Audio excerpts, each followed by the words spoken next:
సిలువను గూర్చిన వార్త నశించుచున్న వారికి వెర్రితనము కాని రక్షింపబడుచున్న మనకు దేవుని శక్తి. 1 కొరింథీ 1:18. యునైటెడ్ పీపుల్స్ ఫెలోషిప్ యూపీఎఫ్ నిర్వహించు సిలువ ధ్యానములు 40 రోజులు ఉపవాస ప్రార్థనలు. తేదీలు 2025 మార్చి 10వ తారీఖు నుంచి ఏప్రిల్ 18వ తారీఖు వరకు. సమయం ఉదయం 4 గంటల నుంచి ఉదయం 7 గంటల వరకు. స్థలం centenary baptist church, clock tower దగ్గర, సికింద్రాబాద్. ఈస్టర్ ఆరాధన 2025 ఏప్రిల్ 20వ తారీఖు ఉదయం 6 గంటలకు మరియు సాయంత్రం 6 గంటలకు సికింద్రాబాద్ YMCA హాల్ 3వ అంతస్తులో జరుగును. యూట్యూబ్, ఫేస్బుక్ మరియు జూమ్ ప్రత్యక్ష ప్రసారం ద్వారా పాల్గొనవచ్చును. Zoom meeting ID 9550504718. పాస్కోడ్ 7777. వివరములకు 9550504718 9030757571. గమనిక, రామ్నగర్ ఈ సేవ నుంచి సెంటినరీ బాప్టిస్ట్ చర్చ్ వరకు బస్సు సౌకర్యం కలదు. ఆహ్వానించువారు ప్రభువు దాసురాలు జాయ్ చెరియన్ గారు, సీనియర్ పాస్టర్, UPF హైదరాబాద్.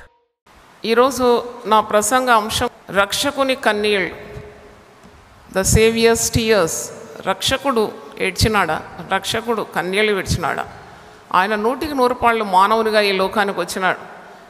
మరి యేసు ప్రభు కూడా శరీరధారిగా ఉన్నప్పుడు చాలా ఏడ్చినాడు. ఈరోజు నువ్వు ఏడుస్తున్నావేమో, ఇది నీ కొరకే ఉన్న సందేశం. నా జీవితం అంతా కన్నీళ్ళు అని కొందరు అంటారు. My whole life is full of tears. నీకంటే ధన్యులు ఎవరూ లేరు. నువ్వు ఏడవాలి. ఏడుస్తే దేవుని సన్నిధి దిగుతుంది. మరి పిచ్చి పిచ్చి నవ్వుల కంటే బాధ్యత కలిగి దేవుని సన్నిధిలో దేవునికి భయపడి మరి దైవ కార్యాలు నీ జీవితంలో జరగాలని కన్నీళ్లతో దేవుని వెదిగితే అంతకంటే ధన్యత లేదని అనుభవపూర్వకంగా చెప్తున్నాను. దేవుని స్తోత్రం, హల్లెలూయా. కాబట్టి ఈరోజు రక్షకుని కన్నీళ్ళనే వర్తమానం మీ యొక్క వ్యక్తిగత జీవితాలకు సంబంధించింది కాబట్టి చక్కగా వినాలి. యేసు ప్రభు శరీరధారిగా ఉన్నప్పుడు ఏడ్చినాడా, విలపించినాడా? ఈ లోకం ఎలా ఉంటుందంటే, నువ్వు ఏడవకుంటే నేను ఏడిపిస్తుంది. ఒక లారీ వెనక చూసినాను, నన్ను చూసి ఏడవకురా అంటే వాడు అంత పైకి వచ్చినాడు కాబట్టి లోకము ఏడుస్తుంది నిన్ను చూసి. నీ బాగోగులు చూసి, నువ్వు వృద్ధి పొందడం చూసి, నీకు దేవుడిచ్చిన ఆశీర్వాదాలు చూసి కూడా లోకం ఏడుస్తుంది. నువ్వేడవకుంటే ఏడిపిస్తుంది. ఇంకొక వాహనం వెనుక చూసిన, నీ ఏడుపే నా ఎదుగుదల అని చూసిన. నాకు చాలా సంతోషం అనిపించింది. అవును, ఒకటి ఏడిస్తే మనం ఏం భయపడే అవసరం లేదు. వారి ఏడుపులన్నీ కూడా మన ఎదుగుదలకు కారణమవుతుంది. హల్లెలూయా. కాబట్టి నిన్ను చూసి ఎవరు ఏడ్చినా, నీవు నీ పరిస్థితులు చూసి ఏడ్చినా, మరి ఎవరు నిన్ను ఏడిపించినా నువ్వేమీ జంకనవసరం లేదు. ఎందుకు ఈ సిలువ ధ్యానాలంటే ఇది నీకు శక్తినిస్తుంది. దేవుని స్తోత్రం, hallelujah. This give us the power to solve any problem in your life. నువ్వు దేనికి భయపడవు, నువ్వు దేనికి బెదరవు. యేసయ్య నీ ముందు నడిచినాడు, ఆయన శ్రమలు అనుభవించినాడు, ఆయన ఏడ్చినాడు, ఆయన సిలువ వేయబడినాడు. ఇంతకంటే బెటర్ ట్రీట్మెంట్ నీకు ఈ లోకం ఇవ్వదని ఆ సత్యం తెలియజేయడానికి 40 రోజుల యత్నం. దేవుని స్తోత్రం, హల్లెలూయా. అంటే you need not expect a very great treatment from this world. ఈ లోకం నిన్ను నిందిస్తుంది, ఈ లోకం నిన్ను గాయపరుస్తుంది, ఈ లోకం నిన్ను వేధిస్తుంది, నువ్వు ఏడవకుండా ఏడిపిస్తుంది. అందుకే యేసు ప్రభువు అన్నాడు, ఈ లోకంలో మీకు శ్రమ తప్పకుండా కలుగుతుంది. శ్రమ కలిగితే ఏమి వింతపోయే అవసరము లేదు. అందరికీ శ్రమ కలుగుతుంది. యేసయ్యనే శ్రమ అనుభవించినాడు. కాబట్టి శ్రమ కలిగిన శ్రమల్లో ఆనందించడం, శ్రమల్లో దేవుని వాగ్దానాలు స్వతంత్రించుకోవడం, శ్రమల్లో దేవుని చిత్తాన్ని వెతకడం, శ్రమ ద్వారా ఏమి పాఠాలు నేర్చుకుంటున్నావు, ఇది చాలా ముఖ్యం. కాబట్టి రక్షకుడు కన్నీళ్లు గార్చినాడా? శరీరధారిగా ఉన్నప్పుడు మనవలే ఆయన ఏడ్చినాడు. ఆ ఏడ్చిన సందర్భాలు మీకు జ్ఞాపకం చేస్తాను. హెబ్రీయులకు రాసిన పత్రిక 5వ అధ్యాయము 7వ వచనం, శరీరధారి ఉన్న దినముల్లో మహారోధనముతోనూ కన్నీళ్లతోనూ తన్ను మరణము నుండి రక్షింపగలవానికి ప్రార్థనలు యాచనలు సమర్పించి భయభక్తులు కలిగి ఉన్నందున ఆయన అంగీకరింపబడాను. దేవుని స్తోత్రం, హల్లెలూయా. ఇక్కడ ఒక నామం ఉంది, మరణము నుండి రక్షింపగల వానికి ప్రార్థనలు యాచనలు సమర్పించినాడు. ఎలాగూ సమర్పించినాడు? ఆయన కన్నీటి ప్రార్థన చేసినాడు. శరీరధారిగా ఉన్నాడు, 100కు 100 మానవునిగా ఉన్నాడు. ఆయన 100కు 100 దేవుడు. మరి ఆయన ఏడ్చినాడు. నీలో జీవితంలో ఏడుపు ఉండాలి, తప్పకుండా ఉండాలి, కన్నీళ్ళు ఉండాలి. నువ్వు ప్రార్థన చేసినప్పుడు 2 చుక్కల కన్నీళ్ళన్నా రావాలి, లేకుంటే అది వట్టి ప్రార్థన అన్నమాట, బూటక ప్రార్థన. నీకు భారం ఉండాలి, నీ కుటుంబం గురించి, నీ ఆత్మీయ జీవితం గురించి భారం ఉండాలి, నీ సంఘం గురించి భారం ఉండాలి, నువ్వు కన్న పిల్లల గురించి భారం ఉండాలి. కీడు రాకుండా ప్రార్థన చేయాలి, ఏడవాలి. అందుకే యేసు ప్రభు అంటాడు కదా, యెరూషలేము కుమార్తెలారా, మీరు నా నిమిత్తం ఏడవకండి, మీ నిమిత్తం, మీ బిడ్డల నిమిత్తం ఏం చేయాలి? ఏడవాలి. మరణము నుండి రక్షింపగల వానికి ఆయన ఏడ్చినాడు. లేకుంటే ఎప్పుడో చంపేసేదేమో యూదులు. దేవుని చిత్తాన్ని నెరవేర్చనేరకుండా అకాల మరణం పొందలేదు యేసుప్రభు. కాలము సంపూర్ణమైనప్పుడు ఆయన జన్మెత్తినాడు, కాలం సంపూర్ణమైనప్పుడు ఆయన ప్రాణాన్ని అర్పించినాడు. దేవుని స్తోత్రం చెల్లించండి ఒకసారి. అకాల మరణాలు, హఠాత్ మరణాలు తప్పిస్తుంది. మరి నువ్వు ఎప్పుడైతే నీ బిడ్డల కొరకు ప్రార్థన చేస్తావో కీడు రాకుండా నిన్ను కాపాడుతుంది. కన్నీటి ప్రార్థన చాలా శక్తి కలది. కీడు నుండి, మరణం నుండి, సాతాను ప్రయోగముల నుండి, దుష్టుల నుండి నిన్ను విడిపిస్తుంది, బలత్కారుల నుండి నిన్ను విడిపిస్తుంది. కనుక 8వ వచనం చూడండి, హెబ్రీ 5:8, ఆయన కుమారుడై ఉండి తాను పొందిన శ్రమల వలన విధేయత నేర్చుకొనెను. హల్లెలూయా. దుఃఖము, కన్నీళ్ళు, వేదన, బాధ వచ్చినప్పుడు ఈ మాట నువ్వు జ్ఞాపకం చేసుకోవాలి. కుటుంబాల కొరకు ప్రార్థన చేయాలి. కన్నీటి విద్య అని అంటారు. ఎందుకంటే ఇర్మియా ప్రవక్త కన్నీటి ప్రవక్త అని అతని పేరు. Is called a weeping prophet. ఎందుకంటే తన జనులలో హతమైన వారిని గూర్చి ఆయన ఎప్పుడు విలపించేదంట, ఏడ్చేదంట. Who likes to cry? ఎవరికండి ఊరికే ఏడవడం ఇష్టం? ఎవరికి ఉండదు. ఊరికే ఏడ్చేవారిని చూస్తే కూడా మనకు చిరాకు పుడుతుంది. కానీ దేవునికి ఎప్పుడు చిరాకు రాదంట ఏడ్చేవారిని చూసి. దేవుని స్తోత్రం, హల్లెలూయా. అందుకే రాజైన హిజ్కియా మరణకరమైన రోగము సంభవించినప్పుడు, అది క్యాన్సర్ రోగమే ఉంటుంది, ఆ రోగం రాజుకు వచ్చింది. రాజులకు కూడా రోగం ఎవరిని వదిలిపెట్టదు. నయమాన్ లాంటి మంత్రికే వచ్చింది కదా కుష్ఠరోగం. కాబట్టి రోగం అందరికీ వస్తుంది. నువ్వు దేవుని తట్టు తిరిగితే నువ్వు బాగవుతావు. రాజైన హిజ్కియా తన కలిగిన రోగం గురించి వేదన పొంది కన్నీళ్లతో దేవుని వెతికినాడు, ప్రార్థన చేసినాడు. అప్పుడు యెషయా ప్రవక్తకు దేవుడు తన మాట సెలవిచ్చి, పోయి సెలవి రాజు, నువ్వు కన్నీళ్లు విడిచిన నేను చూచి తిని, నీ ప్రార్థన నేను అంగీకరించి ఉన్నాను, నేను నిన్ను బాగు చేసేదను. దేవుని స్తోత్రం, హల్లెలూయా. పాడైపోయిన జీవితాలన్నీ బాగు కావాలి, పాడైన పిల్లలు బాగు కావాలి, పాడైన భార్యాభర్తల జీవితం బాగు కావాలంటే వేరొక మార్గం లేదు. కన్నీళ్లతో ఆయనను వెతకాలి. ఆయనను వెతికిన వారు తప్పకుండా కనుగొంటారు. ఆనాడు ఆ పాపాత్మురాలైన స్త్రీ యేసుప్రభు పాదాల మీద పడి కన్నీళ్లతో పాదాలు తడిపిందట. కన్నీళ్లతో పాదాలు తడపాలంటే మరి ఎన్ని కన్నీళ్లు కావాలి, ఎంత కన్నీళ్లు కావాలి. ఆమె హృదయాన్ని పగలగొట్టుకున్నది, దేవుని సన్నిధిలో ప్రార్థన చేసింది. ఆమె ఆ రోజు సమాధానంగా వెళ్ళింది. ఓ స్త్రీ, నీవు సమాధానంగా నువ్వు వెళ్ళు, నీ పాపములు క్షమింపబడి ఉంది, నీ విశ్వాసం నిన్ను రక్షించు. దేవుని స్తోత్రం, హల్లెలూయా. యేసు ప్రభు కన్నీళ్లు విడిచినట్టు చాలా మరి వాక్య భాగాల్లో మనం చూస్తాం. ఆయన చెదిరిపోయిన గొర్రెలను చూసినప్పుడు, కాపరి లేని గొర్రెలను చూసినప్పుడు ఆయన విలపించినాడండి. లూకా 19:41 నుండి, ఆయన పట్టణమునకు సమీపించినప్పుడు దాన్ని చూచి దాని విషయమై ఏడ్చి, నీవును ఈ దినమందైనను సమాధాన సంబంధమైన సంగతులను తెలుసుకునేలా నీకెంతో మేలు, కానీ ఇప్పుడని అవి నీ కన్నులకు మరుగు చేయబడి ఉన్నవి. ప్రభువు నిన్ను దర్శించిన కాలము నీవు ఎరగకుంటివి గనుక నీ శత్రువులు నిన్ను చుట్టూ గట్టు కట్టి ముట్టడ వేసి అన్ని ప్రక్కలను నిన్ను అరికట్టి నీలోనున్న నీ పిల్లలతో కూడా నిన్ను నేలగలిపి నీలో రాతి మీద రాయి నిలిచి ఉండని అని దినములు వచ్చునని చెప్పాను. ఇక్కడ ఏమంటున్నాడు? ఏడుస్తున్నాడు. నీవు ప్రభువు దర్శించిన కాలాన్ని ఎరగకున్నావు కాబట్టి తప్పకుండా నీ శత్రువులు నీ మీద పడతారు, నిన్ను చిత్తుగా ఓడిస్తారు.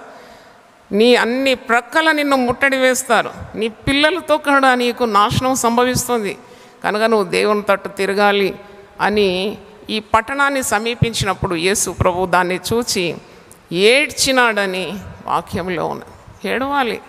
You weep for your children, weep for your difficulties in your family. పొగరుబోతులు ఉంటారు కుటుంబంలో, దేవుని భయం లేకుండా ప్రవర్తిస్తారు, అట్టి వారి కీడు పిల్లలు అనుభవిస్తారు. That is the greatest problem in life, family life. ఒకడు పాపం చేస్తాడు, అమాయకమైన పిల్లలు బలవుతారు. ఒక స్త్రీ కుటుంబంలో పాపం చేస్తుంది, తన ఇంటి వారికి శాపం తీసుకొని వస్తుంది.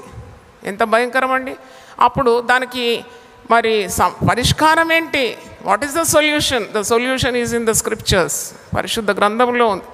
యేసు ప్రభు చూడండి, ఎవరు నశించకుండా విలపిస్తున్నాడు.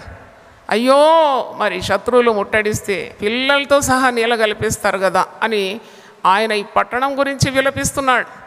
నీవు నేను అందరం విలపించాలి. కన్నీళ్ళ ప్రార్థన ఉంటే that signifies our total dependence on God. అంటే మనం ఇక కాళ్ళ మీద నిలబడడానికి మనకు శక్తి లేదని మోకరించి నీ స్వరం ఎత్తి, నీ తలనెత్తి, మరి ఆయన తట్టు నీ చేతులు ఎత్తి నువ్వు కన్నీళ్లు గారుస్తున్నావంటే నువ్వు పూర్తిగా దేవుణ్ణి ఆధారం చేసుకుంటున్నావు.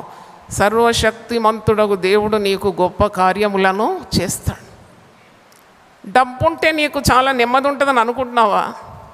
బంగారం సంపాదించుకుంటే నెమ్మది ఉంటుంది అంటున్నా. అస్సలు నెమ్మది లేని వాళ్ళు ఎవరు అని నేను ఒక రీసెర్చ్ చేస్తే అధికంగా సంపాదించిన వారికి నెమ్మది లేదు. దేవునికి ఎవరైతే చేరువలో ఉంటారో, ఎవరైతే దేవుని హత్తుకుంటారో వారే ధన్యులు. దేవుని స్తోత్రం, hallelujah. If you have God in your life, you are the most happiest person in the world. చూడండి, ఇంటర్నేషనల్ స్కూల్స్లో వేసి పిల్లలను ఎంత అధికమైన ఖర్చులతో చదివిస్తే, నేను ఒక వార్త చదివినాను. ఈ 12 ఏళ్ళ అబ్బాయిని పెద్ద స్కూల్లో వేస్తే, డెహ్రాడూన్లో వాడు బోర్డింగ్లో వేసినారు. ఆ పిల్లవాడు ఏదో ఒక బిస్కెట్ ప్యాకెట్ ఎవరి దగ్గర నుండో దొంగతనంగా తీసుకున్నాడని పెద్ద పిల్లలు 12వ తరగతి చదువుతున్న 2 పిల్లలు వచ్చి క్రికెట్ బ్యాట్తో వాడిని ఒంటరిగా ఒక రూమ్లో వేసి కొట్టి కొట్టి చంపేసినారు. వాడు చచ్చిపోయినాడు. అది కూడా గంటకు ఎవరికి తెలియకుండా గంటకు వీళ్ళు వస్తున్నారంట, వాడిని ప్రాణం పోయేంత వరకు కొట్టినారంట.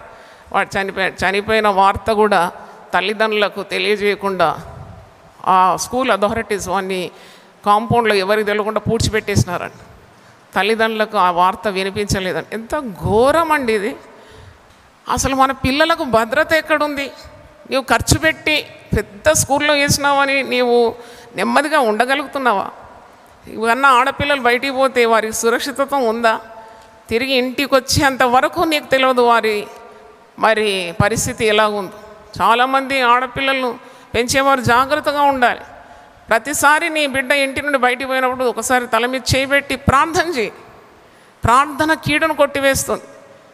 ఆ బిడ్డల కొరకు ఉదయం లేచి కన్నీళ్లు గార్చి ప్రార్థన చేయి. యేసు ప్రభు మాదిరి చూపెట్టినాడు. ఈ శిలువ ధ్యాన దినాల్లో మీరు ఉపవాసం ఉండి మీ ప్రార్థన మరి దేవుని సన్నిధికి చేరాలి. యథార్థంగా ప్రార్థన చేయాలి. మీలో తొలగించుకోవాల్సిన పాపాలన్నీ తొలగించుకోండి. చాలా ఇంకా ఈ లోకంతో నింపుకొని ఈ చెత్త ఎంత నింపుకుంటావు?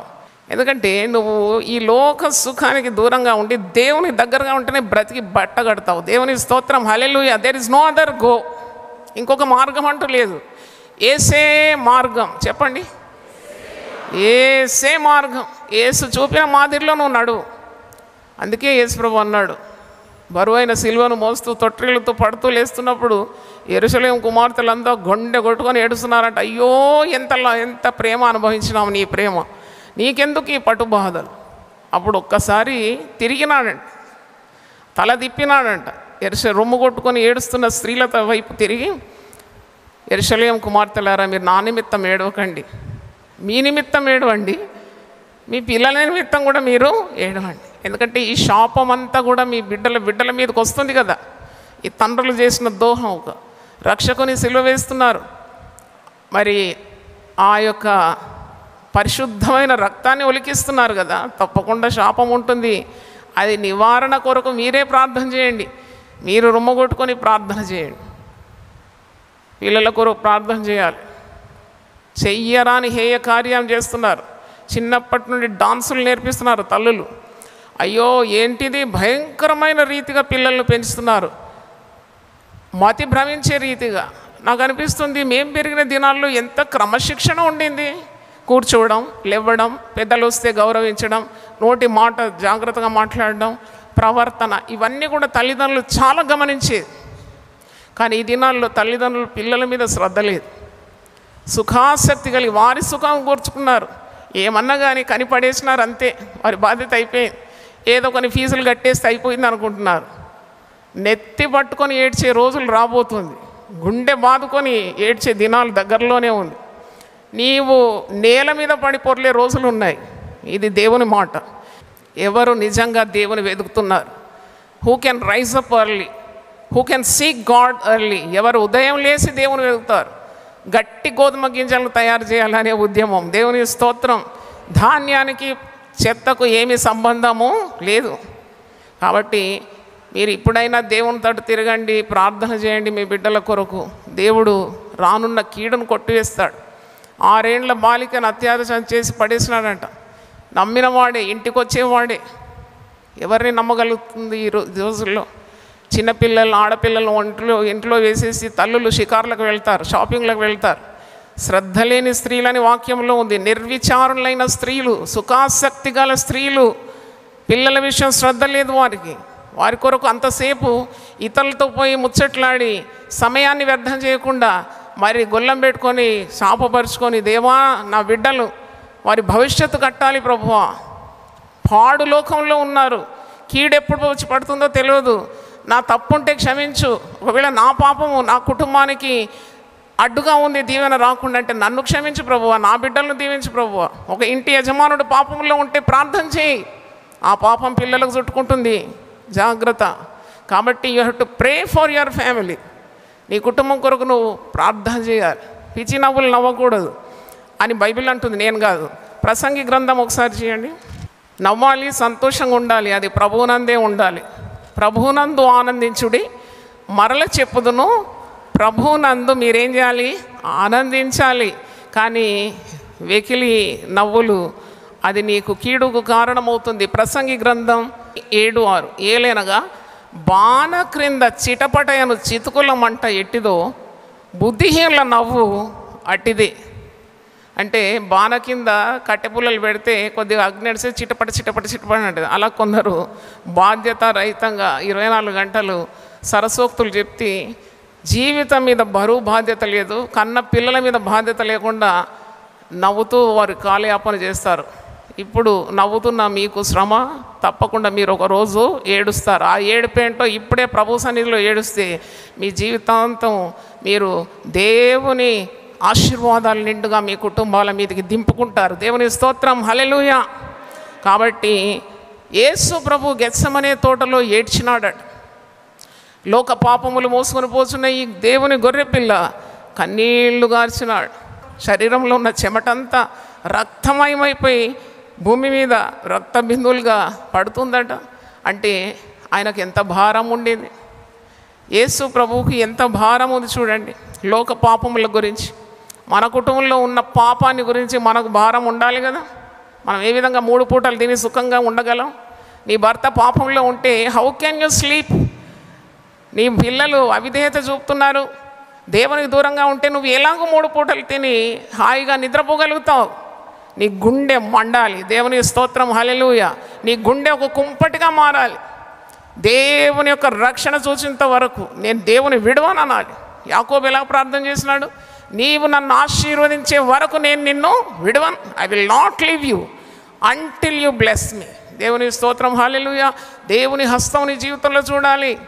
నీ పిల్లలకు సంతానం లేదు, నీ పిల్లల వివాహాలు కాలేదు, నీ పిల్లలు ఒక స్థాయికి రాలేదు, సెటిల్మెంట్ రాలేదు, నీ సేవలో బలం లేదు, మరి నీకు శక్తి లేదు, నీకు రోగము మరితో బాధపడుతున్నావు అంటే what are you doing? You have to weep and pray. నువ్వు అన్నీ వెతికినావు, ప్రార్థనా శక్తిని వెతకాలి, దేవుని సన్నిధిని వెతకాలి. ఒక గృహం నేను దర్శించినప్పుడు ట్రై ప్రేయర్ అని ఆ గోడ మీద ఒక హ్యాంగింగ్ చూశాను. చాలా ఆనందించాను.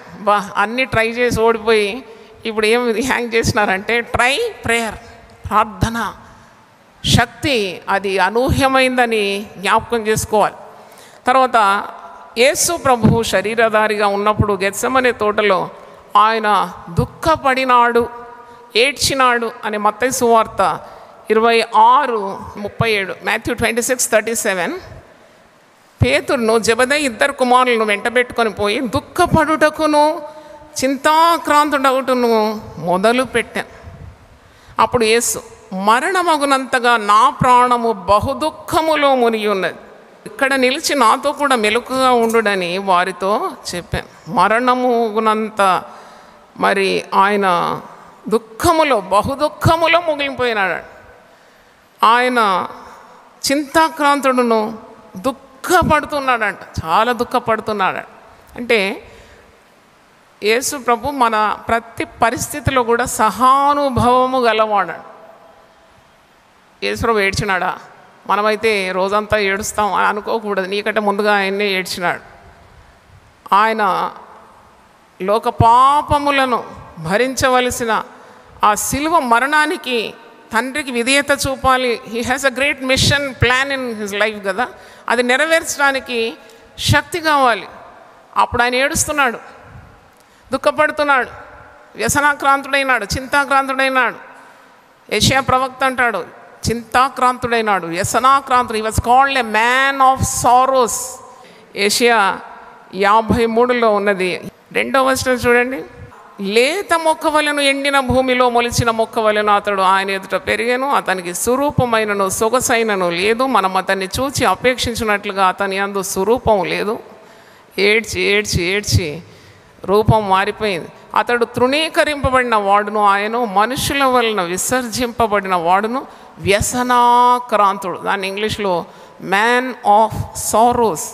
వ్యసనాక్రాంతుడుగాను, వ్యాధిని అనుభవించిన వాడుగాను, మనుషులు చూడనొల్లని వాడుగాను ఉండెను. అతడు తృణీకరింపబడిన వాడు కనుక మనం అతన్ని ఎన్నిక చేయకపోతే నిశ్చయంగా అతడు మన రోగములను అంటే యేసు ప్రభు యొక్క మహాశక్తి ఈ సమూహంలోనే ఇమిడుందని నేను అర్థం చేసుకున్నాను. ప్రతిసారి మౌకరించి తండ్రితో మాట్లాడడం, తండ్రి తండ్రి అని పదే పదే పిలవడం. He's always staying connected to the heavenly Father. He's plugged in the heavenly Father అన్నమాట.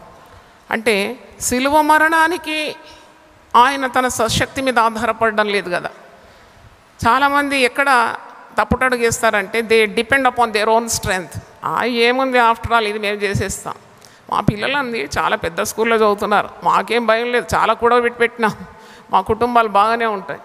అలాంటి పిచ్చి అపోహలు వద్దు. You have to stay connected to God. చూడండి, ప్రతిదానికి తండ్రితో బంధం కలిగి ఉన్నాడు. తండ్రి, నా ఇష్టం కాదు, నీ చిత్తమే జరగాలి. వెంటనే పరలోకం నుండి దూత దిగి వచ్చి ప్రభువుని ఏం చేసిందట? బలపరిచింది. దేవుని స్తోత్రం, హల్లెలూయా. నీకు ఇంకొక అడుగు కూడా ముందడుగు వేయడానికి వీలు కాదన్న సమయంలో నువ్వు కన్నీళ్లు గాచి దేవుని సన్నిధిలో ప్రార్థన చేసి విరిగి నలిగిన హృదయంతో ఆయన సన్నిధిలో మొరపెట్టినప్పుడు మరి యేసు ప్రభువును బలపరచడానికి ఏ విధంగా పరలోకం నుండి దూత దిగి బలపరిచిందో అలాగే మనకు కూడా అలాంటి పరిచర్య, దూతల పరిచర్య ఉంటుంది. దూత దిగొస్తుంది, వాక్యం చేత ఆధరింపబడతావు, బలపరచబడతావు, దుఃఖము నిట్టూర్పు ఎగిరిపోతుంది, నిత్యానందం కలిగి నీవు ఆ సమస్యను పరిష్కరించుకోగలవు. దేవుని స్తోత్రం, హల్లెలూయా. కాబట్టి అందుకే కన్నీళ్లతో విత్తాలంట. 126వ కీర్తన 5వ వచనంలో ఉంది. అది కుటుంబ జీవితం కానీ, సేవా జీవితం కానీ, నీకు ఇచ్చిన ఉద్యోగం కానీ, కన్నీళ్లతో విత్తువాడు సంతోషంతో పంట కోస్తాడు. పిడికెడు విత్తనాలు పట్టుకొని ఏడుస్తూ పోతాడంట. ఆ విత్తనాలు ఏంటంటే దేవుని వాగ్దానాలు, వాక్యము విత్తనం వంటిది. ఆ వాక్యాల మీద ఆధారం చేసుకొని కన్నీళ్లతో ప్రార్థన చేసి అడుగడుగు నువ్వు వెళ్తున్నావు, నీకు జయం నిశ్చయం. దేవుని నమ్ముకున్న వాళ్ళు ఎక్కడ పడిపోయినారు? దేవుని ఆశ్రయించిన వారు ఎక్కడ చెడిపోయినారు? నాకైతే ఇంతవరకు ఎక్కడా దొరకలేదు. The one who trusted God, where did he fail? He never fail. ఎందుకంటే యేసును ఆనుకున్నవారు, యేసు శక్తిని ఆశ్రయించిన వారికి ఓటమి ఈ లోకంలో లేదండి. దేవునికి స్తోత్రం, హల్లెలూయా. అన్నిటి మీద నేను అత్యధికమైన విజయాన్ని పొందుతున్నానని పౌలు భక్తుడు అంటున్నాడు. పౌలు జీవితం ఏమైనా సుఖాంతంగా ఉండిందా? భక్తుల జీవితం ఏమైనా సుఖమయమా? భక్తులు చాలా ఇరుకుదారిలో నడుస్తారు, మీకు తెలియదు. మీరు నాలుక ఆడించి చాలా సునాయాసంగా వారిని విమర్శిస్తూ ఉంటారు, శాపాలకు కూడా కట్టుకుంటారు.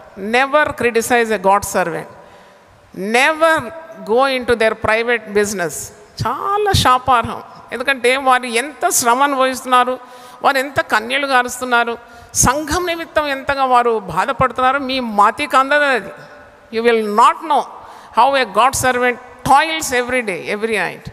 కాబట్టి ఊరికే విమర్శలు కురిపిస్తూ ఉంటారు, కీడు అనుభవిస్తారు, ఎంత ఏడుస్తారు. నాకు పౌలు గురించి నేను ధ్యానిస్తున్నప్పుడు దివారాత్రులు ఏడ్చేదాడు. అపోస్తుల కార్యం 20వ అధ్యాయం చూడండి, 19వ వచనం చూడండి. యూదుల కుట్ర వలన నాకు శోధనలు సంభవించినను కన్నీళ్లు విడిచుచు పూర్ణమైన వినయభావంతో నేను ఎలాగున ప్రభువును సేవించుంటినో మీకే తెలియదు. యథార్థంగా దేవుని సేవ చేసేవాళ్ళు చాలా తక్కువ మంది. అట్టి వారి మీద మీరు నేరారోపణ వేయకూడదు, వారిని ఇబ్బంది పరచకూడదు, వారిని అభ్యంతరపరచకూడదు. Let them do, they are doing something you cannot do. నీవు చేతగాని పని వారు చేస్తున్నారు, వారిని ప్రోత్సహించు. వారికి దారిగా అడ్డు నిలబడితే నీకు ఏ తెగులు ఏ కీడొస్తుందో భూమి మీద నుండి పైకి లేవలేవు కొన్నిసార్లు. కాబట్టి అభ్యంతరాలు అలాగూ చేయకూడదు దైవజనులకు. చూడండి పౌలు జీవితం చూడండి, ఏం సుఖం ఉందండి. సంఘాల గురించి దివారాత్రులు ఏడుస్తూ ఉన్నాడు, యూదులు కుట్ర పన్నుతూ ఉన్నారు. ఎప్పుడైనా దైవ సేవ యథార్థంగా సేవ చేసేవారిని ఎవరు సపోర్ట్ చేయరండి, వారు లెక్క పెట్టరు కూడా ఎవరి ప్రశంసను. వారికి ఒకటే ఉంటుంది మొదలు, దేవుని చిత్తాన్ని నెరవేర్చాలి అంతే. మంచి పోరాటం పోరాడాలి, విశ్వాసాన్ని కాపాడుకోవాలి, నా పరుగును ఏం చేయాలి, తుదముట్టించాలి. ఇక నేనైతే నీతి కిరీటం కూడా ఎదురు చూడడం లేదు. ఇస్తాడు, ఎందుకు మాట ఇచ్చినవాడు ఇస్తాడు. నీతి కిరీటం ఇచ్చినా ఏ కిరీటం ఇచ్చినా దేవుడు నాకు ఇచ్చిన పనిని తూచా తప్పకుండా ఊపిరున్నంత వరకు చేస్తాననే తీర్మానం నాకు. దేవుని స్తోత్రం, హల్లెలూయా. ఏదో లభిస్తుందని ఎవరో నాకు మూట ఇస్తారని కాదు ఈ పనులు చేసేది. God send it and I want to obey it. దేవుడు నాకు సెలవిచ్చిన మాట, నేను విధేయురాలు అవుతాను. నాకు ఈ లోకంలో సుఖం అవసరం లేదు, నేను ప్రయాసపడటానికి సిద్ధంగా ఉన్నాను. ఎందుకంటే ఒక మంచి పని చేయడానికి ఎంతో శ్రమ ఉంటుంది. ఒక కుటుంబాన్ని దేవుని నియంత్రణలో నడిపించాలంటే ఆ స్త్రీకి కానీ ఆ పురుషుని కానీ చాలా బాధ్యతలు ఉంటాయి. ఆ పిల్లలు అది గమనించాలి. ఆ కుటుంబంలో ఎంత కన్నీళ్లతో కట్టుకుంటున్నారో గృహం. అందుకే తల్లిని తండ్రిని సన్మానించాలి. నీకు ఇచ్చిన భార్య పట్ల నీకు మర్యాద ఉండాలి, అసభ్యంగా ప్రవర్తించకూడదు. నీకు ఇచ్చిన భర్తను మర్యాద చేయాలి, ఎందుకంటే ఇది దేవుని నియమం. అక్కడ నీవు అది ఒక కలహాల ఇల్లుగా మార్చేస్తే సాతానుకు తావం ఇచ్చినట్టు ఉంటుంది. సమస్యలు పరిష్కరించడానికి మార్గమే ఈరోజు నేను బోధిస్తున్నాను. కన్నీళ్లు గార్చి ప్రార్థన చేసినప్పుడు ప్రతి సమస్యకు పరిష్కారం ఉంటుందండి. దేవుని స్తోత్రం, హల్లెలూయా. 34వ కీర్తన చదవండి. చెడ్డ మాటలు కుమ్మరించే వానికి మరణం అతి సమీపంలో ఉంటుంది. ఎంతమంది నోటిలో క్యాన్సర్ వచ్చి బాధపడుతున్నారు, చుక్క నీళ్లు మింగకుండా. నీళ్ళు మింగొట్టి ఇక్కడ ఒక తూడు పెడతారండి, ఇక్కడ నుండి ఎక్కిస్తారు మందులు, ఆహారం, ఇదంతా. కొన్నిసార్లు ముక్కు నుండి గొట్టం పెట్టి ఎక్కిస్తారు. ఎందుకు చెడ్డ మాటలు మాట్లాడుతున్నావు? అది నీ సమస్యకు పరిష్కారమా? ఇంటి వాతావరణం అంతా చెడిపోతుంది కదా. నీవు చెప్పే ప్రతి మాటకు నీవు న్యాయపీఠం ఎదుట లెక్క చెప్పాలి. ఆ వాతావరణంలోనే ఉంటుంది నీ పలికిన చెడ్డ మాటలన్నీ. నువ్వు జవాబుదారీ అయిపోతావు. నీకు అంత టెన్షన్ ఉంటే టెన్షన్ పోవడానికి ఉన్న మార్గమే ఈరోజు ప్రసంగం. ఏడు దేవుని సన్నిధిలో ప్రార్థన చేయి, నీకు అసాధ్యమైన కార్యాలన్నీ సాధ్యం చేస్తాడు. గొప్ప దేవుడు మనకున్నాడు. దేవుని స్తోత్రం, హల్లెలూయా. కొందరు స్త్రీలైతే వాళ్ళ దుఃఖాన్ని ప్రకటించడానికి గుండె బాదుకుంటారు. ఎందుకు? దేహము దేవుడిచ్చిన ఆలయం కాదా? ఈ దేహాన్ని ఎవడు పాడు చేస్తాడో దేవుడు వాన్ని పాడు చేస్తాడు. ఈ దేహంతో దేవుని మహిమపరచాలి. దేవుని స్తోత్రం, హల్లెలూయా. నీకు ఈ మంటి దేహము ఈ ప్రశస్తమైన గొప్ప ఐశ్వర్యాన్ని పెట్టినాడు దేవుడు. అది దేవుని ఆత్మ, దానికి విలువ ఉన్నది. కాబట్టి నువ్వు భద్రంగా కాపాడుకోవాలి నీ దేహం.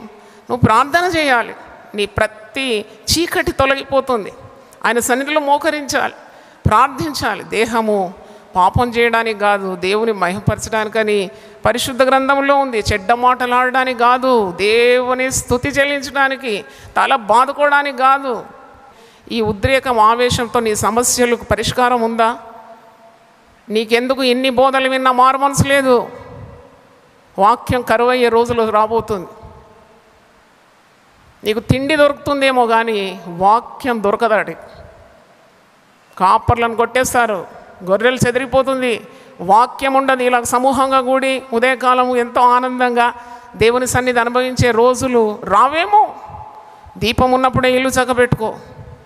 ఇలాంటి మాటలు దేవుని సేవకులను నిలబెట్టి దేవుడు మాట్లాడుతున్నప్పుడు నీ ప్రవర్తన చక్కదిద్దుకో. అన్నిటికీ పరిష్కారం ఉన్నది పరిశుద్ధ గ్రంథంలో. దేవుని సన్నిధిలో ఎప్పుడైనా నువ్వు ఏడ్చినావా? ఎంతమందిని ఏడిపించినావు? కొందరు చాలా జాదా హుషారి, ఇతరులను ఏడిపించడం చాలా, మరి వారికి చాలా, they are very smart to make other people cry. అది ఎక్కువ కాలం జరగదు. అది నువ్వే ఏడవాలి దేవుని సన్నిధిలో, నువ్వు విలపించాలి, నువ్వు తగ్గించుకోవాలి. పరిశుద్ధ గ్రంథం నేను చూసినప్పుడు మరి ఎక్కడ కన్నీరు ఉందో అక్కడంతా కూడా దైవాశీర్వాదాలు ఉండడం నేను గమనించినాను. హన్నా దేవుని ఆలయంకు వెళ్ళి ఆమె ఉపవాసంతో కన్నీళ్లు గార్చి ఏడుస్తానికి కూడా శక్తి లేదట. ఆమె నోరెత్తి దేవుని సన్నిధిలో మొరపెట్టుకోవడానికి కూడా మాటలు రావడం లేదా. ఆమె బహుదుఃఖాక్రాంతురాలైందంట. 1 సమూయేలు 1వ అధ్యాయం 10వ వచనంలో she became so filled with సారో. ఆమె గొడ్రాలుగా ఉండడం చాలా బాధకరం. అది పిల్లలు కన్నా తల్లికి తెలియదు ఆ బాధ. పిల్లలు లేనప్పుడు ఎన్ని మాటలు అంటారండి, ఎన్ని మాటలు, దెప్పిపొడుపు మాటలు. చిన్న చూపు చూస్తారు లోకం. బ్యాంకులో నీకు బ్యాలెన్స్ అడగారు, పిల్లలు ఎంతమంది కన్నావు అని అడుగుతారు. కాబట్టి ఆ పిల్లలు లేని తల్లి హన్నా, ఆమెకి ఎంత బాధ ఉందంటే ఆ బాధ ఎక్కడ నేను చెప్పుకోవాలి, ఎవరు అర్థం చేసుకుంటారు నా బాధ? ఎంత నింద. గొడ్రాలు అనే పేరు. వెళ్ళింది దేవుని ఆలయంలో వెళ్ళి ఆమె కన్నీళ్లు గార్చింది. ఆమె నోట మాట రావడం లేదు. యాజకుడు ఏలి అనుకుంటాడు ఈమె బాగా తాగి వచ్చిందేమో, మత్తు మైకంలో ఉంది, ఏదో పెదవులతో ఏదో మాట్లాడుతుంది, శబ్దం రావడం లేదా. చూడండి, ఆమె తన హృదయాన్ని దేవుని సన్నిధిలో కుమ్మరించుకుంటుందండి. దేవుని స్తోత్రం, హల్లెలూయా. ఆమె పాట పాడినప్పుడు అంటది, గొడ్రాలు 7 పిల్లలకి అంటది, నా దేవుడు నా మొర ఆలకించినాడు. దేవుని స్తోత్రం. ఒక్క కుమారుని అడిగింది. ఇశ్రాయేలులోకి వెళ్ళ గొప్ప ప్రవక్త సమూయేలుకు తల్లిగా మారిపోయింది. చప్పట్లు కొట్టి దేవుని స్తుతిద్దాం. 10 సంవత్సరాలు అయింది, 15 సంవత్సరాలు. దేవునికి ఒక లెక్క కాదు. నా దగ్గర ఎవరైనా పిల్లలు లేరని వస్తే వాళ్ళకు ఒక ఇంపోజిషన్ ఇస్తాను, ఒక వాక్యం ఇస్తాను రాయమని. హెబ్రీ 11:11. దేవుని వాక్యం వింటున్న బిడ్డలారా, టీవీ ద్వారా, సెల్ ఫోన్ల ద్వారా, ఆన్లైన్లో వింటున్నవారు, పిల్లలు లేకుంటే రాయండి దేవుని వాక్యం. హెబ్రీ 11:11. గొప్ప వాగ్దానము సంతానహీనులకు ఇక్కడ ఉంది. విశ్వాసమును బట్టి శారాయు వాగ్దానం చేసిన వాడు నమ్మదగిన వాడని ఎంచుకొనెను గనుక తాను వయస్సు గతించినదైనను గర్భము ధరించుటకు శక్తి పొందెను. దేవుని స్తోత్రం. మరియ గర్భం ధరించింది ఏ మానవ శక్తి ద్వారా కాదు, పరిశుద్ధాత్మ ఆమె మీదకి వచ్చింది. సర్వోన్నతుని శక్తి ఆమెను కమ్ముకున్నది కనుక ఆమె రక్షకునికి తల్లిగా మారిపోయింది. దేవుని స్తోత్రం. ఎలిజబెత్ గొడ్రాలు కాదా? దేవుడు ఆమె గర్భము తెరవలేదా? ఆమె చేసిన ప్రార్థనలు మర్చిపోయినాడా? నీవు చేసిన ఏ ప్రార్థన మరవడానికి దేవుడు అన్యాయస్తుడు కానేగాడు. దేవుని స్తోత్రం, హల్లెలూయా. అందుకే నీ కన్నీళ్ళన్నీ ఆయన బొడ్డిలో భద్రంగా ఉంచుకుంటాడు. 56వ కీర్తన 8వ వచనంలో ఉంది, not a single drop of your tears will be wasted. 56వ కీర్తన 8వ వచనం చూడండి. నా సంచారములను నువ్వు లెక్కించి ఉన్నావు, నా కన్నీళ్ళు నీ బొడ్డిలో ఉంచబడి ఉన్నవి, అవి నీ కవిలలో కనబడును కదా. అంటే he keeps a record of your tears. శ్రమ కలగడం ఎంత దీవెనకరం. ఆ శ్రమలో నీ హృదయం విరుగుతుంది, గుండె పగులుతుంది, కళ్ళకెళ్ళి కన్నీళ్ళు ఒలుకుతుంది. దేవుని వెతుకుతావు, దేవునితో ఏకాంతంగా గడుపుతావు, నీ హృదయాన్ని కుమ్మరిస్తావు, దేవుని మాటలు ప్రశస్తమైపోతుంది, దేవుని వాగ్దానాలు నీ జ్ఞాపకం వస్తుంది. పరిశుద్ధాత్ముడు నీకు సహాయకుడుగా ఉంటాడు. దూతలు దిగొచ్చి నీ భుజం తట్టి నీకు ధైర్యాన్ని ఇస్తుంది. ఎంత మంచి అనుభవం అది. అందుకే నీ కలిగిన శ్రమలు యందు నువ్వు ఆనందించాలని పౌలు భక్తుడు అంటున్నాడు. పౌలు ఒక కార్యం కొరకు చాలా ప్రార్థన చేస్తున్నాడు. ఆయనకు ఒక ముళ్ళు ఉందంట. ఆ ముళ్ళు గురించి చాలామంది బైబిల్ పండితులు రీసెర్చ్ చేస్తున్నారు. ఏంటి ఆ ముళ్ళు, దేవుని బిడ్డలకి ఏంటి ముళ్ళు, దేవుని బిడ్డలకే ఉంటుంది ముళ్ళు. పౌలు జీవితంలో ముమ్మారు ప్రార్థన చేసినాడంట, ఈ ముళ్ళు తొలగితే నేను మంచిగా సేవ చేస్తాను అని నువ్వు అనుకుంటున్నావు. ఈ ముళ్ళు పోతే ఇక నేను హాయిగా సేవ చేస్తాను, సంతోషంగా నిన్ను సేవిస్తాను. కాదు, ఆ ముళ్ళు గుచ్చుకుంటేనే నువ్వు సేవ ఎక్కువ చేస్తావు. దేవుని స్తోత్రం, హల్లెలూయా. ముళ్ళు గుచ్చుకొని పర్వాలేదు. ప్రార్థన చేస్తున్నాడు, ముమ్మారు ప్రార్థన చేసినాడు, ఈ ముళ్ళు తొలగించయ్యా, నాకు ఈ ముళ్ళు తొలగించు. నాకు అనిపిస్తుంది భార్యనే ఉంటుంది ముళ్ళు. ఎక్కడ చూసినా భార్య ఆయన తోడు వచ్చినట్టు లేదు. పేతురు అయితే తన భార్యను వెంటబెట్టుకొని పోయినాడు సేవ. పాపం ఎన్ని బాధలు పడినాడు, కుటుంబాన్ని కూడా త్యాగం చేసి పౌలు సేవ చేస్తున్నాడు. అట్టి పౌలు నిమిత్తం దేవుణ్ణి ఒకసారి చప్పలతో దేవుని స్తుతిద్దాం, హల్లెలూయా. ఏది ఉన్నా లేనట్టే ఉండినాడు. ఆయనకు ఒకటే ధ్యేయం, సిలువ వేయబడిన క్రీస్తుని ఏం చేయాలి, ప్రకటించాలి. ఆయన మరణ పునరుద్ధానముల నిమిత్తం కలిగినవన్నీ కూడా చెత్తతో సమానంగా ఎంచుకున్నాడు. గురి యొద్దకే పరిగెత్తినాడు. దేవుడిచ్చింది పట్టుకున్నాడు. పట్టుకున్న పట్టు ఊపిరి పోయేదాకా వదలలేదు. మరి ఒకసారి చప్పట్లు కొట్టి దేవుని స్తుతిద్దాం, హల్లెలూయా. ఏదో ఉంటే సేవ చేస్తా, లేకుంటే చేయను, ఇలాంటి పిచ్చి పిచ్చి మాటలు మాట్లాడొద్దు సేవకులు.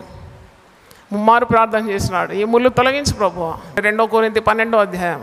ఈ ముళ్ళు తొలగితే నేను సేవ చేస్తాను. ఈ ముళ్ళు నాకు చాలా ఇబ్బందికరంగా ఉంది, ఈ ముళ్ళు తీసేయి, ఈ ముళ్ళు తీసేయి, ఈ ముళ్ళు తీసేయి అని ముమ్మారు ప్రార్థన చేస్తే జవాబు ఏమొచ్చింది, నా కృప నీకు చాలు. హల్లెలూయా, గట్టి చెప్దామా. My grace is sufficient for you. నా కృప నీకు చాలు, నా కృప నీకు చాలు. నీ తలంపులు కావు దేవుని తలంపులు, నీ త్రోవలు కాదు దేవుని త్రోవలు, నీ క్రియలు కావు దేవుని క్రియలు. నువ్వు అనుకుంటున్నావు ఇది ఉంటే బాగుంటుంది, అది ఉంటే బాగుంటుంది, ఏది లేకున్నా నువ్వు బాగుంటావు. దేవుని స్తోత్రం, హల్లెలూయా. దేవుడు ఉంటే అన్నీ బాగుంటుంది.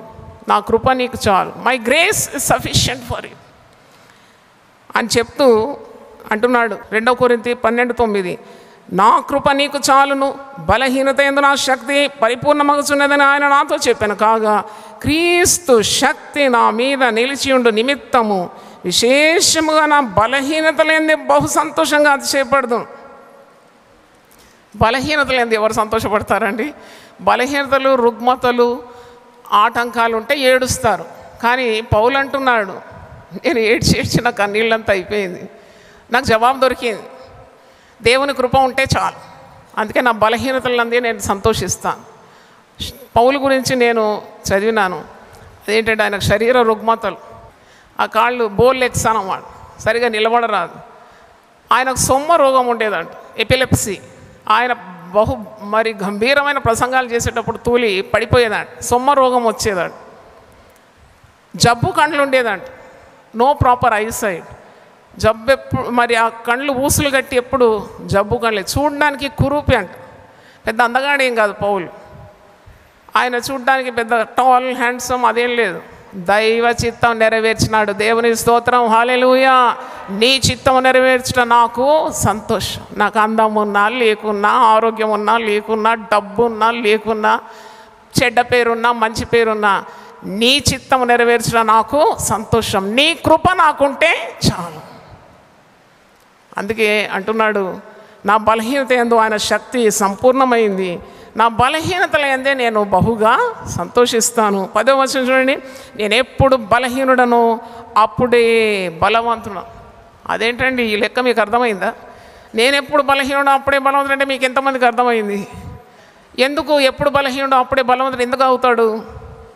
క్రీస్తు శక్తి ఆయన మీద నిలుస్తుంది, క్రీస్తు ఆత్మ అతని మీద నిలుస్తుంది. కాబట్టి బలహీనత లేనిది దేవుని శక్తి సంపూర్ణమైపోతుంది, దేవుని కృప సంపూర్ణమవుతుంది. అందుకే క్రీస్తు నిమిత్తము నాకు కలిగిన బలహీనతల్లోనూ, నిందల్లోనూ, ఇబ్బందుల్లోనూ, హింసల్లోనూ, ఉపద్రవంలోనూ నేను ఏడుస్తున్నాను అంటున్నాడా? సంతోషిస్తున్నాను. దేవుని స్తోత్రం, హల్లెలూయా. ఇక్కడ మీరు చూస్తే బలహీనత ఉంటే ఏడవాలి, శరీర రుగ్మతలు ఉంటే ఏడవాలి, ఇబ్బందులు ఉంటే ఏడవాలి, హింసలు ఎవరైనా కొడితే తిడితే ఏడవాలి, ఉపద్రవంలో వస్తే ఏడవాలి. కానీ పౌలు ఏం చేస్తున్నాడు? సంతోషిస్తున్నాడు. ఏడ్చినాడు బాగా, ఇక కన్నీళ్ళు లేవు, బాగా ఏడ్చినాడు, బాగా భయపడినాడు. కానీ దేవునికి మొరపెట్టినాడు, జవాబు వచ్చేసింది. జవాబు ఏంటి? నా కృప నీకు చాలు, my grace is sufficient for you. నువ్వు ఈరోజు ఏ పరిస్థితుల్లో ఉన్నా ఏడ్చి ఏడ్చి నీ కన్నీళ్ళన్నీ ఆరిపోయినా దావీదు ఏడ్చినాడట. ఏడవడానికి కూడా శక్తి లేనంత బిగ్గరగా ఏడ్చినాడు. సమూయేలు గ్రంథం 30వ అధ్యాయం తీయండి, 4వ వచనం చూడండి. ఇక ఏడ్చుటకు శక్తి లేకపోనంత బిగ్గరగా అందరూ ఏడుస్తున్నారు ఇక్కడ. ఎందుకంటే అమాలేకీయులు దండెత్తి మరి వారి మీద పడి వారిని కొట్టి ఆ పట్టణాన్ని తగులబెట్టి గనులేమి అల్పులేమి అందులో ఉన్న ఆడువారిని అందరినీ చెరపట్టుకొని పోయి చంపి మరి దావీదు అతని జనులకు పట్టణమునకు వచ్చి అది కాల్చబడి చూచి అంతా కోల్పోయినారు. భార్యలు కుమారులు కుమార్తెలు చెరలోకి కొనపోబడినట్టు చూచి ఇక ఏడ్చుటకు శక్తి లేనంత పోనంత బిగ్గరగా ఏడ్చిరు. 6వ వచనం, దావీదు మిక్కిలి దుఃఖపడెను మరియు తమ తమ కుమారులను బట్టి కుమార్తెలను బట్టి జనులకందరికీ ప్రాణం విసిగినందున వారు రాళ్ళు రువ్వి దావీదును చంపుదుమని రండని వారు చెప్పుకొనగా దావీదు తన దేవుడైన యెహోవాను బట్టి ధైర్యము తెచ్చుకోనాను. హల్లెలూయా. లేకుంటే తెచ్చుకోవాలి. ఇంట్లో సరుకులు లేకుంటే పోతావు కదా బ్యాగ్ పట్టుకొని కదా, లేదు అంతే పోతున్నావు. ఇక్కడ ఒకటి లేదు, ధైర్యం లేదు. ధైర్యం తెచ్చుకోవాలి. దావీదు ఎక్కడొస్తుంది, ఇది ఎక్కడి నుండి వస్తుంది ధైర్యం? దేవుడే ఇవ్వాలి. అందుకే దేవుని సన్నిధిలో ప్రార్థన చేసినప్పుడు మొర్రపెట్టినప్పుడు విరిగి నలిగిన హృదయాన్ని ఆయన అలక్ష్యం చేయకుండా కన్నీళ్లతో ఆయనను వెతికినప్పుడు మరి దేవుడు ధైర్యాన్ని ఇచ్చినాడు, శక్తిని ఇచ్చినాడు. నేను ఒక మాట చెప్తున్నాను, దేవుడిచ్చే ధైర్యం ఈ లోకంలో ఏ మానవుడు నీకు ఇవ్వలేడండి. దేవుని స్తోత్రం. Hallelujah. The courage, the great wisdom, the skill, the understanding, సామర్థ్యం కానీ జ్ఞానం కానీ శక్తి కానీ ధైర్యం కానీ నీకు దేవుని ఎదురు నుండి రావాలి. నువ్వు అనుకుంటున్నావు ఎవరో నీకు సహాయం చేస్తారని, అది క్షణమాత్రమే. ఏం భయపడకండి, నేనున్నానండి. నేనున్నాననే వాళ్ళు క్షణంలో ఆవిరైపోతారు. నేనున్నానని చెప్పువాడు ఒకడు ఉన్నాడు, దేవుడు. దేవుని స్తోత్రం. హల్లెలూయా. భయపడక, నేను నీకు సహాయము చేస్తా. నేను ఉన్నవాడను, అనువాడను, కనుక నీకే భయం లేదు. అందుకే నీ కన్నీళ్ళు, ప్రార్థన, నీ రోదన, నీ యొక్క దుఃఖము, నీ నిట్టూర్పు, నీ యొక్క బాధ, నీ రోగము, నీ భయము, నీ భీతి, ఇవి నీకు దేవుడిచ్చిన సిలువ. ప్రతిదినము దేవుని అనుకరించు, ఆయన చెప్పినట్టు విను. యేసు ప్రభు నడిచిన దారి సిలువ దారి. యేసు ప్రభు శరీరధారిగా ఉన్నప్పుడు ఆయన రోదనంతో ఏడ్చినాడంట, కన్నీళ్లు గార్చినాడట, యాచనాలు చేసినాడట. మరణము నుండి విడిపింపగలవానికి ప్రార్థనలు యాచనలు సమర్పించినాడట. దేవుని స్తోత్రం. తండ్రి చిత్తాన్ని నెరవేర్చడానికి ధైర్యం కావాలి కదా. దేవుడు ఒక మాట చెప్తే దాన్ని నెరవేర్చడానికి ఎంత ధైర్యం కావాలండి. నా దేవుని బట్టి నేను ధైర్యం తెచ్చుకున్నాను. దేవుని స్తోత్రం. హల్లెలూయా. కన్నీళ్లు తుడిచేవాడు నీ అంగలార్పును నాట్యముగా మార్చేస్తాడు. నీ పరిస్థితులు, స్థితిగతులు అన్నీ మారిపోతుంది నీవెప్పుడైతే కన్నీళ్లతో దేవుని వెతుకుతావు. అందుకే లోకరక్షకుని కన్నీళ్ల గురించి మనం ఈరోజు ధ్యానించినాం. ఇర్మియా ప్రవక్త అంటాడు, రోధించే స్త్రీలను పిలువనప్పుడు, అంగలార్చే స్త్రీలను పిలువనప్పుడు తెలివిగల స్త్రీలు కావాలి, మహారోధన చేయాలి. దేశం పాడైపోతుంది, క్రమం లేదు, అవినీతి, అత్యాచారం, దొంగతనాలు, అక్రమం విస్తరించిపోతుంది. దేవుని ప్రజలు ఏం చేయాలి? కన్నీళ్లతో దేవుని వెతకాలి. దేవుని స్తోత్రం. హల్లెలూయా. జవాబు నిశ్చయం. ప్రార్థనకు జవాబు వస్తుందని మీకు చిన్న ఉదాహరణ చెప్పి నేను ముగిస్తాను నా మాట. ఒక భక్తుడు అంటాడు, నువ్వు పిటికెల్లో నీళ్లు తీసి మీదికి విసిరగొడితే ఎలాగో అది కింద పడుతుందో అంత నిశ్చయంగా ప్రార్థనకు జవాబు వస్తుందట. దేవుని స్తోత్రం. Hallelujah. Prayers go up and blessings come down. Hallelujah. అందరూ ఒకసారి లేచి వాడి ప్రార్థన చేస్తాను.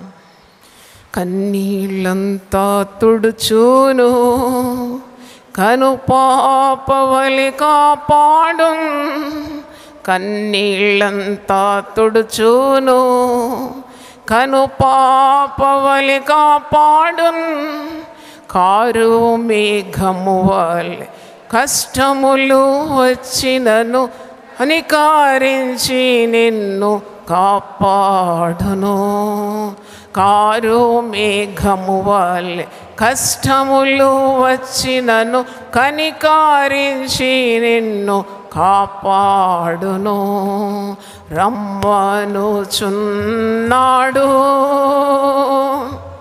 నిన్ను ప్రభు యేసు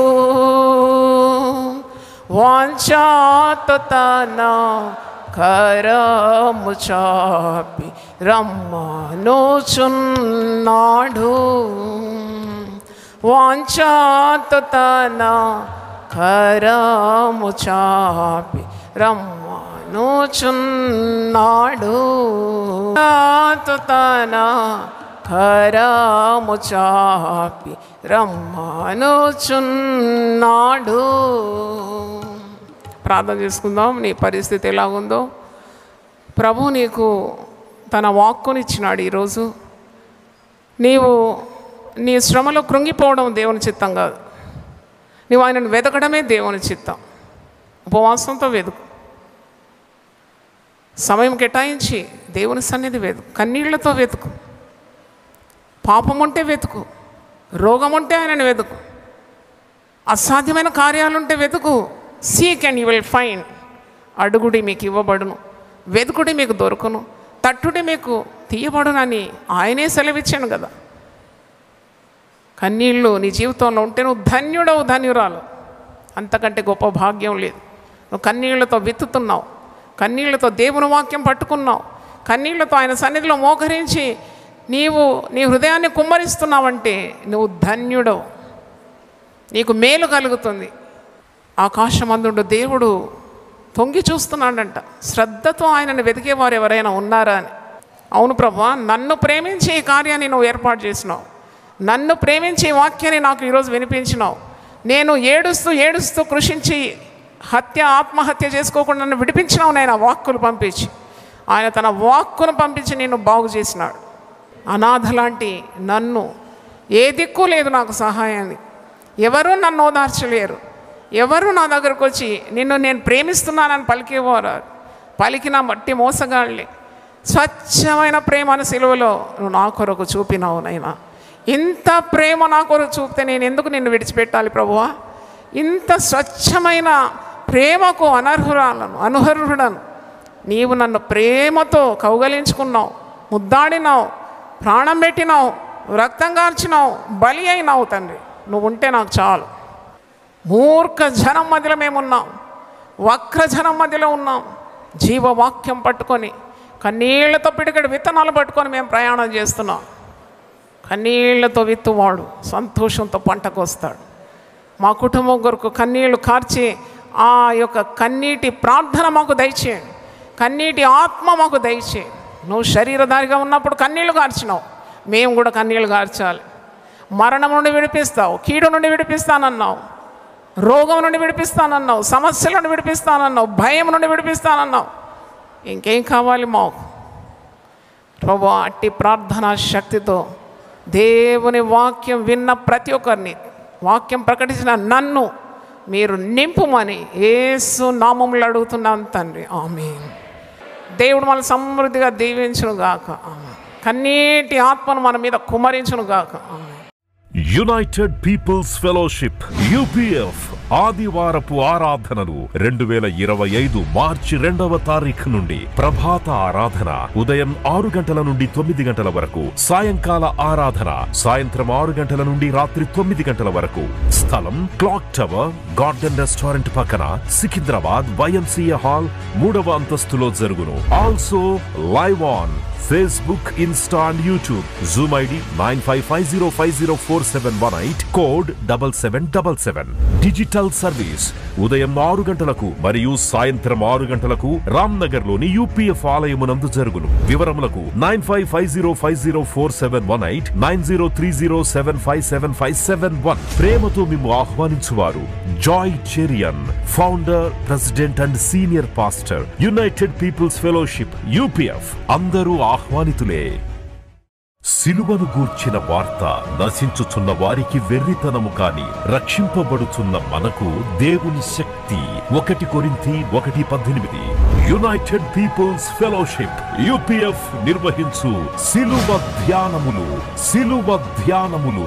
40 రోజులు ఉపవాస ప్రార్థనలు. తేదీలు 2025 మార్చి 10వ తారీఖు నుంచి ఏప్రిల్ 18వ తారీఖు వరకు. సమయం ఉదయం 4 గంటల నుంచి ఉదయం 7 గంటల వరకు. స్థలం centenary baptist church, clock tower దగ్గర, సికింద్రాబాద్. ఈస్టర్ ఆరాధన 2025 ఏప్రిల్ 20వ తారీఖు ఉదయం 6 గంటలకు మరియు సాయంత్రం 6 గంటలకు సికింద్రాబాద్ YMCA హాల్ 3వ అంతస్తులో జరుగును. యూట్యూబ్, ఫేస్బుక్ మరియు జూమ్ ప్రత్యక్ష ప్రసారం ద్వారా పాల్గొనవచ్చును. Zoom meeting ID 9550504718. పాస్కోడ్ 7777. వివరములకు 9550504718 9030757571. గమనిక, రామ్నగర్ ఈ సేవ నుంచి సెంటినరీ బాప్టిస్ట్ చర్చ్ వరకు బస్సు సౌకర్యం కలదు. ఆహ్వానించువారు ప్రభువు దాసురాలు జాయ్ చెరియన్ గారు, సీనియర్ పాస్టర్, UPF హైదరాబాద్.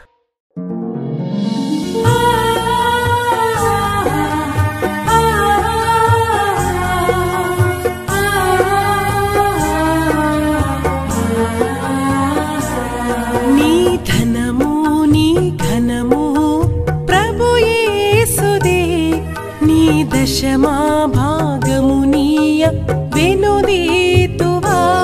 నీ ధనము నీ ఘనము ప్రభు యేసుదే. నీ దశమా భాగమునీయ వెనుదీతువా. ధరలోన ధనధాన్యములనీయగా కరుణించి కాపాడి రక్షింపగా. ధరలోన ధనధాన్యములనీయగా కరుణించి కాపాడి రక్షింపగా. పరలోకనాదుండు నీకీయగా మరి యేసు కొరకీయ వెనుదీతువా. పరలోకనాథుండు నీకీయగా మరి యేసు కొరకీయ వెనుదీతువా. నీ ధనము నీ ఘనము ప్రభు యేసుదే. నీ దశమా భాగమునీయ వెనుదీతువా. పాడి పంటలు ప్రభువు నీకీయగా కూడు గుట్టలు నీకు దయచేయగా. పాడి పంటలు ప్రభు నీకీయగా కూడు గుట్టలు నీకు దయచేయగా. వీడంగ ప్రభు యేసు నామంబును గడువేల ప్రభుకీయ